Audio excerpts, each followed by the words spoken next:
ফুল দিতে এসেছে যারা আদৌ মুক্তিযুদ্ধকে, আমাদের বিজয়কে অথবা আমাদের বুদ্ধিজীবীদেরকে লালন করেন না, এই দিনে এখানে দাঁড়িয়ে এসে পাকিস্তানের পক্ষের গল্প শুনিয়ে গেছে। এখানে এখানে পাকিস্তানের ন্যারেটিভ শুনিয়ে গেছে এবং পাক হানাদার বাহিনীর এবং রাজাকারদের দোষ হালকা করার চেষ্টা করেছে। এখানে আমরা দেখেছি।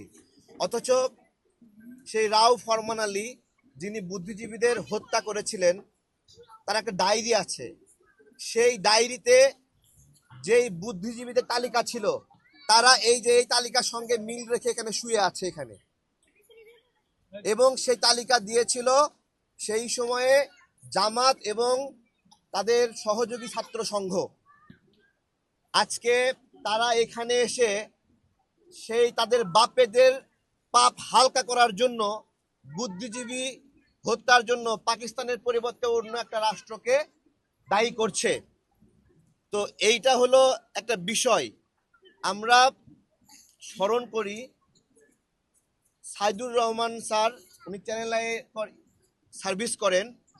ওনার বাবা ওনার মাকে ওনার সামনে কিভাবে হত্যা করা হয়েছিল এবং ওনার ভাইদেরকে কিভাবে হত্যা করা হয়েছিল।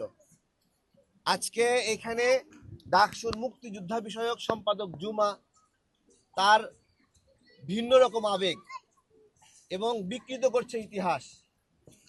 তো এইগুলো আমাদেরকে হজম করতে হচ্ছে, সহ্য করতে হচ্ছে।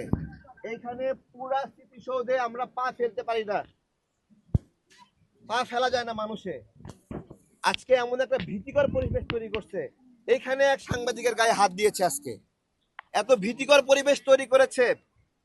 এই যে যাদের বাবারা ৭১ সালে হাঁটু গেড়ে ক্ষমা চেয়েছিল, তারা এত ভীতিকর পরিবেশ তৈরি করেছে। এখানে কোনো লোক নাই স্মৃতিসৌধে। এই অবস্থার জন্য কারা দায়ী? এই বুদ্ধিজীবীরা নাকি এখনকার বুদ্ধিজীবীর মতো ছিল, এইখানে মরে আছে। রাও ফরমান আলী তালিকায় তাদের নাম আছে ডায়েরিতে।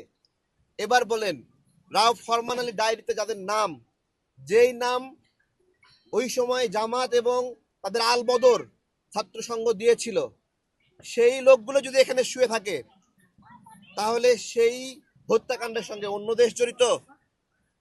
এখানে এসে গল্প শোনা গেছে। আমি ভিডিওটা দেখছিলাম, রাগে ফুসে। আজকে তাদের এখানে উৎসব হয়েছে, শোক না, তাদের উৎসব হয়েছে। তো এইটাই আর কি। এখানে বীর মুক্তিযুদ্ধ তোফায়েল স্যার আছেন। উনি আমজনতা দলের সাথে বেশ কিছুদিন আগে থেকে আমাদের সঙ্গে একসঙ্গে আছেন। তো তার আগে সাধনা আপু আছেন, ওনার বাবাও একজন মুক্তিযোদ্ধা। আমি সাধনা আপুকে কাছে আসার একটু অনুরোধ করবো। আপু একটু